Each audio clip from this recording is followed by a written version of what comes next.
An update on our Artemis I Moon mission, a first for our James Webb Space Telescope, and a new target launch date for the next commercial crew mission. A few of the stories to tell you about this week at NASA. Our uncrewed Artemis I flight test is the first integrated test of NASA's Orion spacecraft, Space Launch System or SLS, the most powerful rocket in the world, and the ground systems at the agency's Kennedy Space Center in Florida. Over the course of about 38 days, the mission will see Orion travel thousands of miles beyond the Moon, farther than any spacecraft built for humans has ever flown.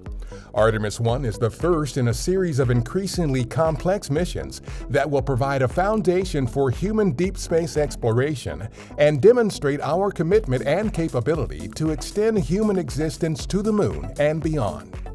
For the first time, astronomers have used our James Webb Space Telescope to take a direct image of an exoplanet. The planet, called HIP 65426b, is a gas giant about 5 to 10 times the mass of Jupiter. Taking direct images of exoplanets is challenging because stars are so much brighter than planets. But Webb has an instrument called a coronagraph that blocks out starlight and makes it possible to capture direct images of certain exoplanets. This ability could help Webb reveal more information than ever before about exoplanets. NASA and SpaceX are now targeting no earlier than 12:45 p.m. Eastern Daylight Time on October 3rd for the launch of the agency's Crew 5 mission to the International Space Station.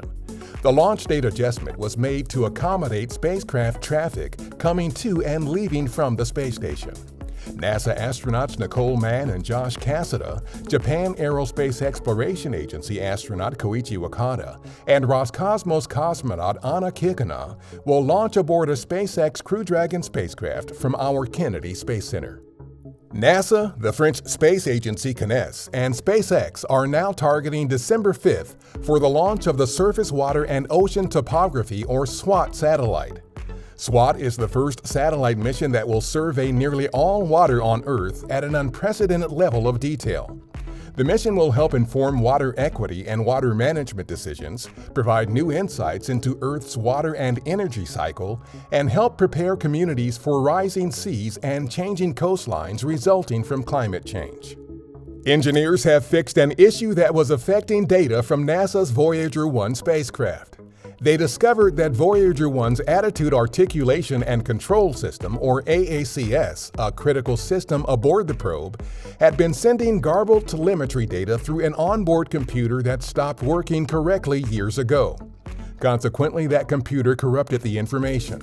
Voyager 1 and Voyager 2 are celebrating an anniversary. The twin probes, which were launched weeks apart in late August and early September of 1977, have been exploring our solar system for 45 years. That's what's up this week at NASA. For more on these and other stories, follow us on the web at nasa.gov/twan.